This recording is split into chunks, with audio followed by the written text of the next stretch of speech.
Hello बच्चों, good morning to all of you. आज का जो हमारा टॉपिक है, जो चैप्टर है, वो है फोर्स एंड प्रेशर। फोर्स और प्रेशर जो है इस चैप्टर की अगर हम समरी निकालें, मतलब अगर हम इसे समराइज करें तो इसमें हमने क्या क्या करना है, तो जो बेसिक लर्निंग ऑब्जेक्टिव है इस चैप्टर का वो है कि does an object place on a table और not, it has some energy, some weight, some mass, and how we can pick it.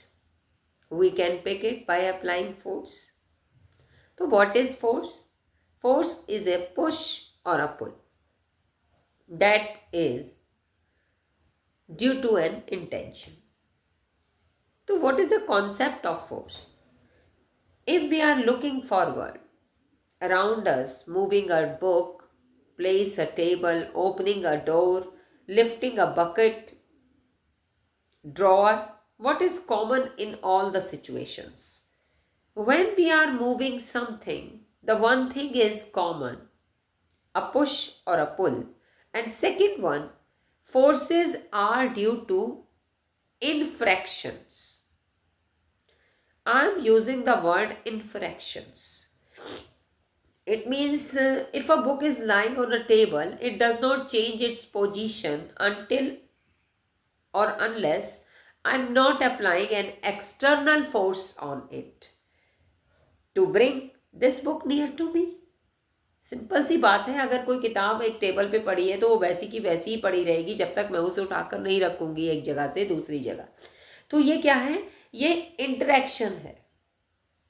The interaction में be either by our efforts और sometimes by another object that is in contact of that object.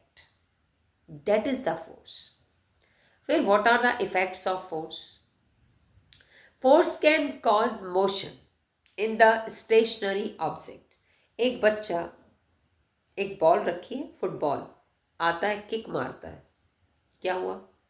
उसने जब kick किया तो football एक जगह से दूसरी जगह गई, तो आपने क्या किया? एक स्टेशनरी ऑब्जेक्ट के अंदर मोशन क्रिएट कर दिया। ठीक है। साइमल्टेनियसली बेटा, force can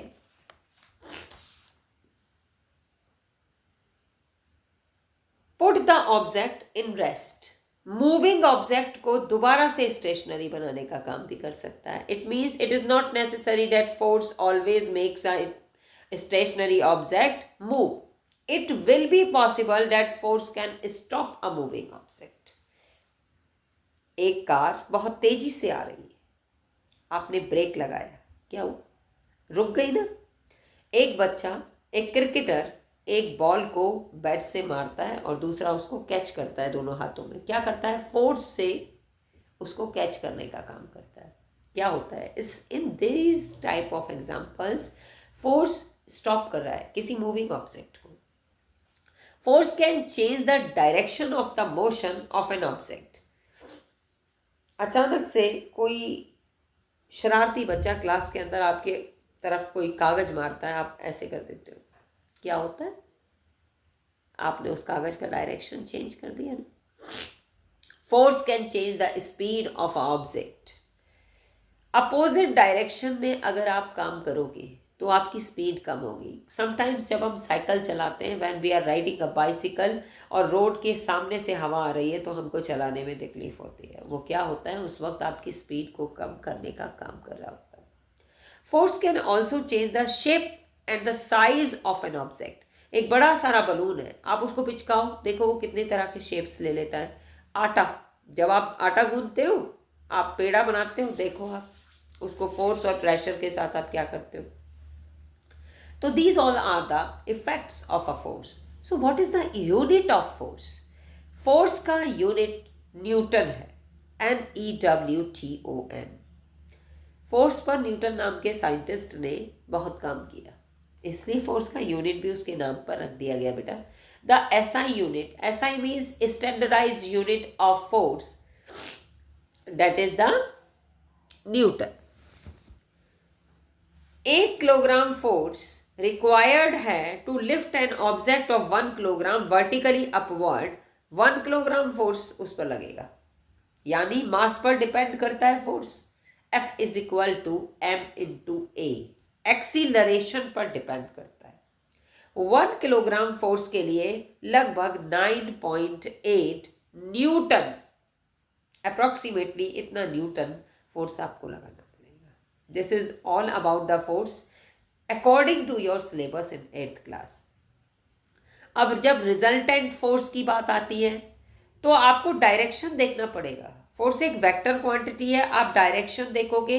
अगर दो लोग आपस में फोर्स लगा रहे हैं, एक इस साइड से और दूसरा अपोजिट साइड से, अब आपने एक दोनों साइड से इसको पुश कीजिए आप, तब यहाँ नेट फोर्स 0 होगा, क्योंकि जितना फोर्स इस साइड से पॉजिटिव लग रहा है उतना ही फोर्स दूसरी साइड से नेगेटिव लग रहा है। तो F1 प्लस F2 यानी F1 माइनस F2 हो गया ना। Direction change, number line 0, positive negative, then the force is net force is 0। This is all about the force.